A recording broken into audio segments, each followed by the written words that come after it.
듀오링고 시험을 보실 때 음식에 관련된 이야기를 물어보는 경험을 하셨던 적이 종종 있었을 겁니다. 그래서 예를 들어서 What is the most unusual food that you have ever eaten? 이렇게 물어볼 수 있거든요. 그러면은 뭐 카수, 마르수 이런 거 얘기할 수 있죠. It's a cheese with live maggots. 네, 하지만 물어보는 게 disgusting food가 아니라 unusual food이기 때문에 제가 얼마 전에 대만 갔을 때 먹었던 음식을 하나 이야기해 보려고 합니다.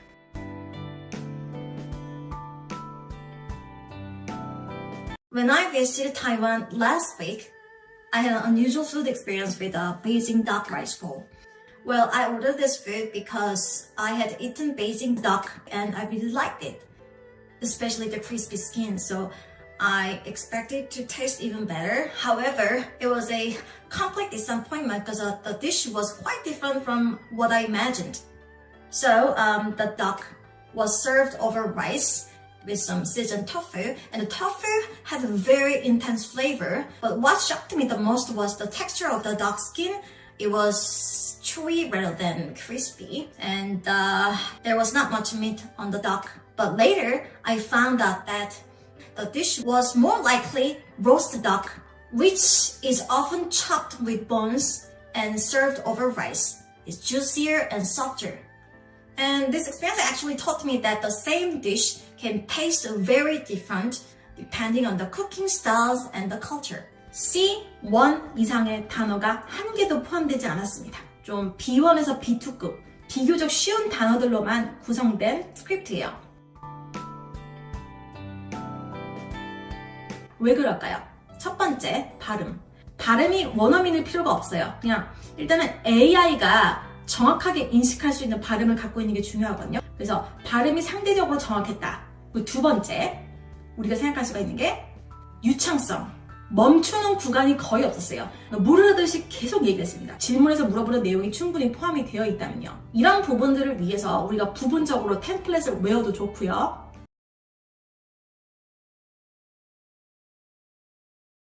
내가 좀 상대적으로 뭔가 기출 사이트에서나 아니면 실제 시험에서나 했을 때 점수가 잘 안 나와요. 근데 기출 사이트로 보니까 발음이 문제래요. 이상하다. 나는 발음 하나하나 제대로 했는데 왜 점수가 안 나올까? 그런 경우는요. 입을 너무 오물거려서 그런 부분도 있을 수 있긴 하거든요. 아까 그 학생분도 마찬가지였어요.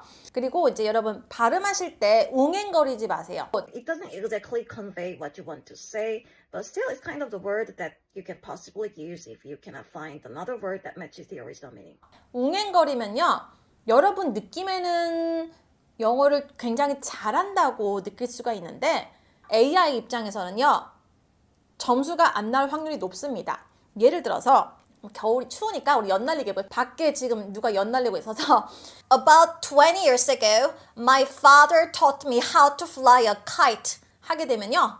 AI는 굉장히 인식을 잘해줄 겁니다. 근데 이거를 About 20 years ago, my father taught me how to fly a kite. 이렇게 하게 되면요. 뭐 영어 발음 인식이 잘 되시는 분들은 그냥 하시면 되는데 그래서 발음하실 때 입을 좀 크게 벌려서 말씀하시는 걸 좀 연습을 해주시기 바랍니다. 점수가 발음이 안 나오시는 분들은 잘 나올 거예요. 그냥 잘 나오시는 분들은 그대로 하시면 됩니다. 그냥 그런 부분에서 있어서 하나 말씀드렸으니까요. 참고로 해주시기 바랄게요.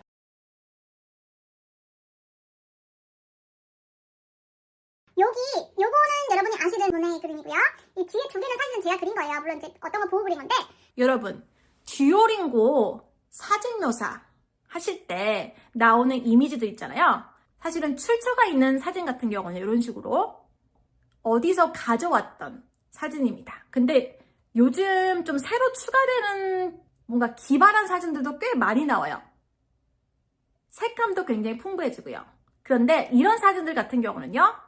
AI가 만든 사진. 그렇다고 해서 예전에 우리가 공부했던 사진들이 안 나온 거 아닙니다만 특히나 스피킹 같은 데서 좀 이런 현상들이 많이 일어나고 있는 것 같습니다. 그래도 우리가 정확하게 어떤 식으로 말을 할지 어떤 식으로 쓸지 이 흐름을 알고 있으시다면요. 충분히 여러분 좋은 점수 받으실 수 있으니까요. 너무 걱정은 마시고요.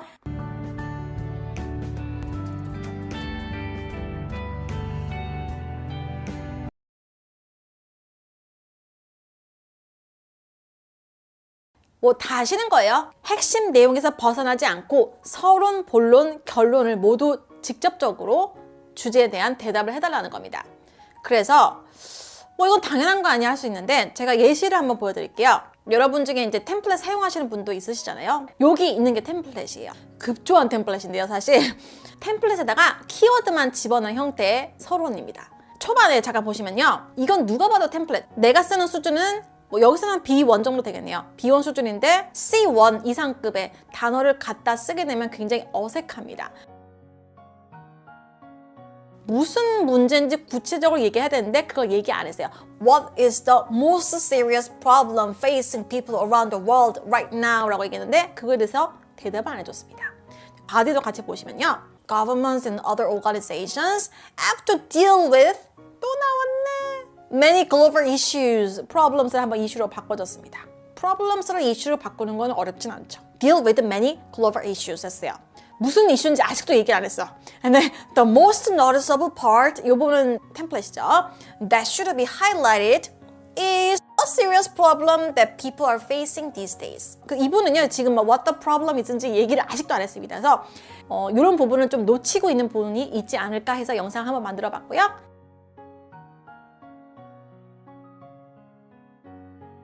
도움이 되셨기를 바라면서 저희는 또 다음 시간에 만나 뵙도록 하겠습니다.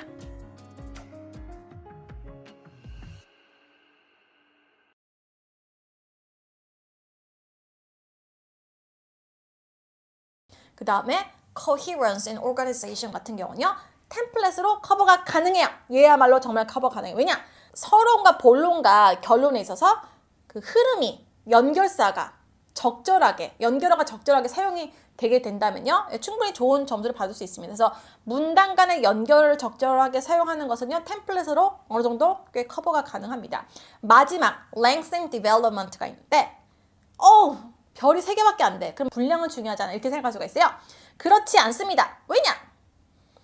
분량이 너무 짧으면요. 내가 위에 있는 것들을 충분히 보여줄 수가 없어요. 다 못 보여줘요. 분량이 너무 짧게 되면요. 그러니까 아까 제가 160자에서 15개 정도 틀려도 문법이 150점 이상 가능하다고 얘기 드렸잖아요. 근데 120자를 썼는데 15개를 틀리게 된다면요.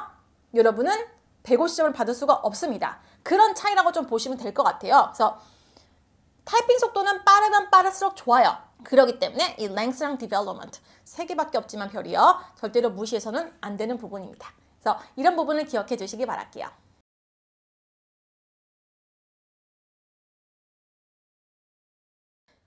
마지막 1부는 내가 쓴 거를 고치는데 할애하라 라고 했기 때문에 내가 5분 동안 45자밖에 못 썼어요. 근데 이 방법이 맞나요? 라고 종종 제가 질문을 듣는데요. 물론 이제 45자보다 더 썼다고 하시더라도요.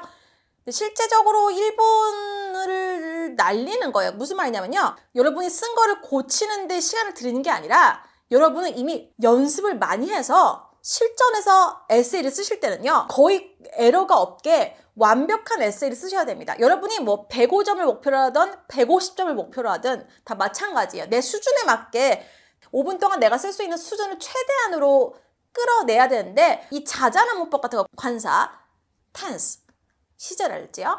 아니면 수일치, 뭐 singular, plural 이런 거 있잖아요. 틀리시면 안 됩니다. 실제 시험에서는요. 연습을 많이 하셔야 돼요. 그만큼. 이거 진짜 뭐 내가 가서 뭐 4년, 뭐 짧게는 2년에서 길게는 4년 이상 있으려고 보는 시험이잖아요. 그 학교 가서. 그렇기 때문에 시험 볼 때 마지막 1분을 그러니까 뭐 토플이나 아이엘츠 하는 그 긴 시간 동안 쓴 에세이 같이 하는 게 아니라 그냥 계속 쓰시는 게 좋아요. 최선을 다해서 끝까지. 그 이유는 제가 뒤에서 또 설명드리도록 하겠습니다.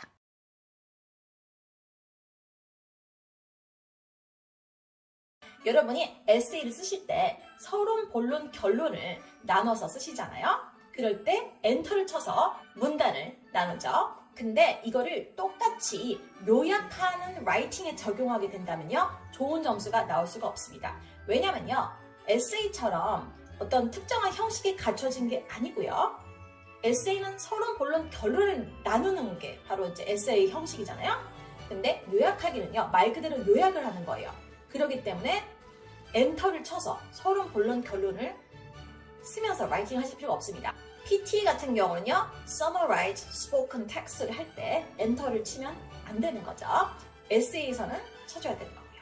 그리고 듀오링고 영어 시험도 우리가 interactive listening 부분에서 요약하는 부분이 있죠. 이 부분도 엔터를 치지 않는 게 좋아요. 그 부분을 좀 기억해 두시기 바랄게요.